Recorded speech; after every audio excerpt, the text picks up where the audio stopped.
கொஞ்சம் சப்பாத்தி மிச்சம் இருக்குது, அதனால் அதை வச்சு நீங்கள் நம்ம நூடுல்ஸ் பண்ணலாம். அதுக்கு பேனில் வந்து கொஞ்சம் எண்ணெய் ஊற்றிக்கலாம்.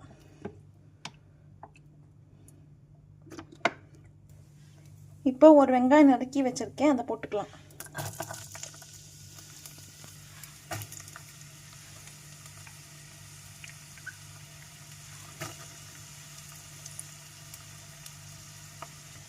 இப்போ இது நல்லா வதங்கட்டும்.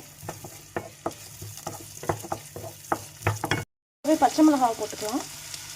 ஒரு 2 பச்சை மிளகா போட்டுக்கலாம். ஓரளவு வதங்கிடுச்சு. இப்போ நறுக்கி வச்ச கேரட் போட்டுக்கலாம். கேரட் ஒரு அரை கேரட் வெட்டியிருக்கேன், அது போட்டுக்கலாம். அதுக்கப்புறம் குடமிளகா போட்டுக்கலாம்.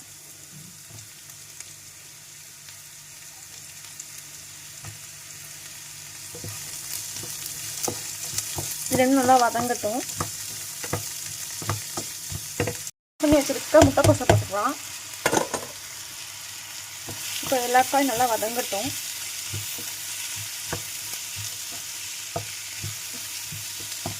நல்லா ஓரளவு வதங்கிடுச்சு.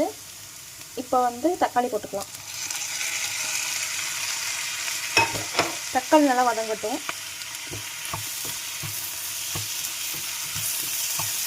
தக்காளி நல்லா வதங்கிடுச்சு. இப்போ மசாலா போட்டுக்கலாம். அது கொஞ்சோண்டு மஞ்சள் போட்டுக்கலாம். அதுக்கப்புறம் கொஞ்சோண்டு தனியாத்தூள் போட்டுக்கலாம். அதுக்கப்புறம் கொஞ்சோண்டு மிளகாப்பொடி போட்டுக்கலாம். அதுக்கப்புறம் கொஞ்சோண்டு கரம் மசாலா போட்டுக்கலாம். அப்புறம் கொஞ்சோண்டு உப்பு போட்டுக்கலாம்.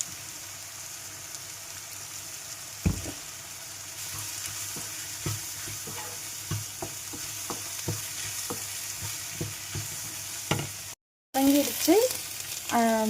சப்பாத்தியை வந்து நீளமாக கட் பண்ணி வச்சுருக்கேன். இப்போ இதை போட்டுக்கலாம்.